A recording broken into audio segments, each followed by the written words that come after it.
So if pushing worked, you wouldn't be here. If consequences and pressure and taking away the Xbox actually solved avoidance, your son would be back on track by now. But that's not what happened. The more you pushed, the more he shut down. And now you're standing there thinking, okay, what am I supposed to do? Just let him fail? And the answer is no. But you also need a completely different strategy. Because what most parents do when they see avoidance is they escalate.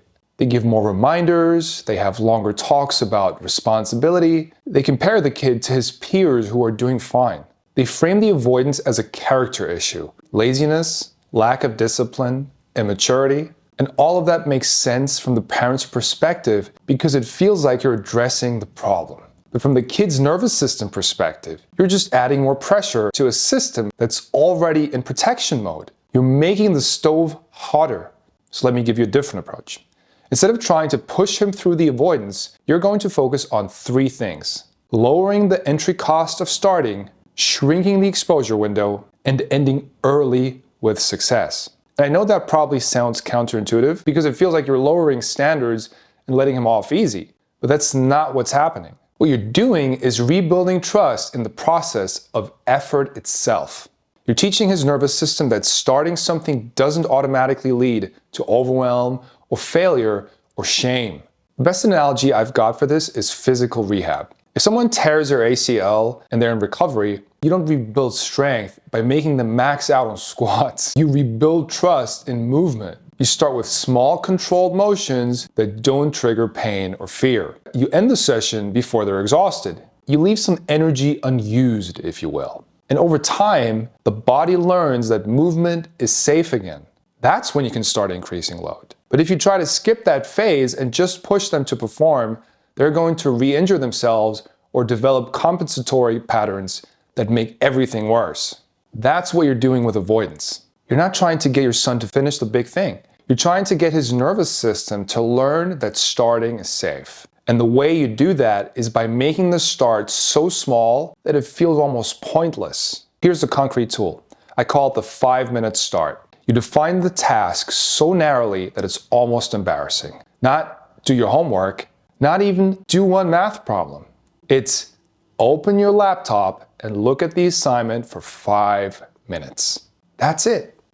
No expectation that he solves anything.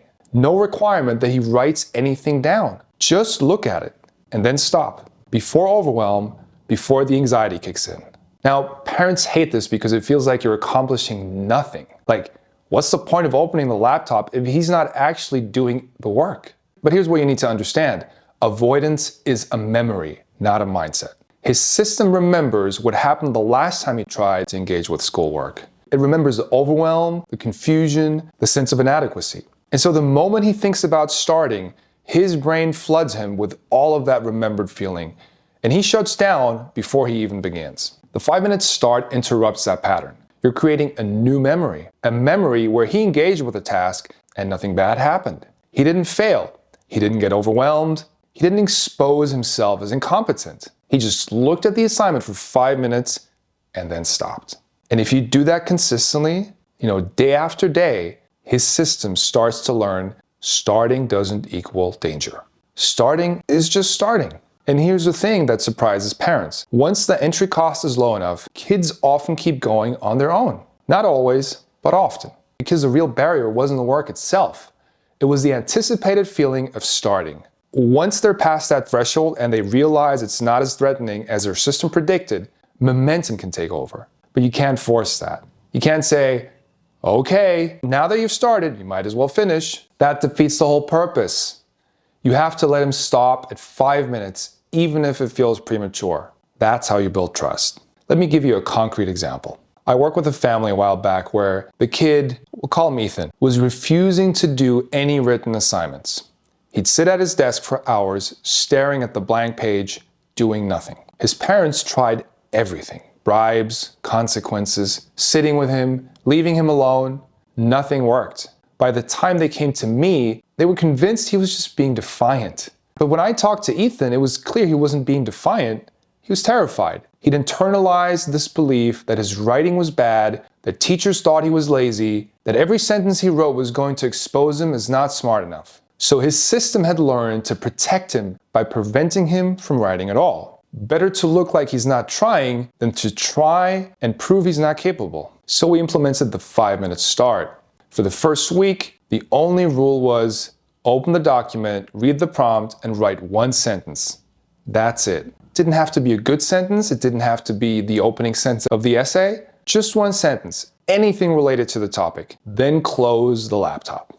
His parents hated it. They were like, 1 sentence? He's supposed to write a 3-page essay and we're celebrating 1 sentence? But they stuck with it. And here's what happened. By day 3, Ethan was writing 2 or 3 sentences before stopping. By the end of week 1, he was writing for 10 minutes. By week 3, he was finishing assignments. Not perfectly, not without struggle, but he was doing them because the barrier wasn't the work. The barrier was the feeling of starting. Once that felt safe, effort followed on its own. Now, I'm not saying this works instantly for every kid. Some kids need a longer runway. Some kids need more structure around what safe starting looks like. But the principle is the same. You're not fixing avoidance by demanding more effort. You're fixing it by changing what effort leads to. If effort has been linked to shame and exposure, you have to create experiences where effort leads to something different. Where effort leads to small wins, where trying hard doesn't mean risking everything. And look, this requires patience. It requires you to tolerate what feels like underperformance in the short term. It requires you to stop policing his starts and instead design safe starts. But if you can do that, if you can lower the stakes enough that his system stops treating effort as a threat, initiation returns when effort stops feeling dangerous. That's when you see real change. Not because you pushed harder, but because you made it safe for him to try. So if your son is stuck in avoidance, if he's shutting down every time you bring up school or responsibilities or anything that requires sustained effort, consider the possibility that the problem isn't that he won't try. It's that his system has learned trying is dangerous. And the solution isn't more pressure. It's creating conditions where starting feels safe again. When starting feels safer, effort usually follows on its own.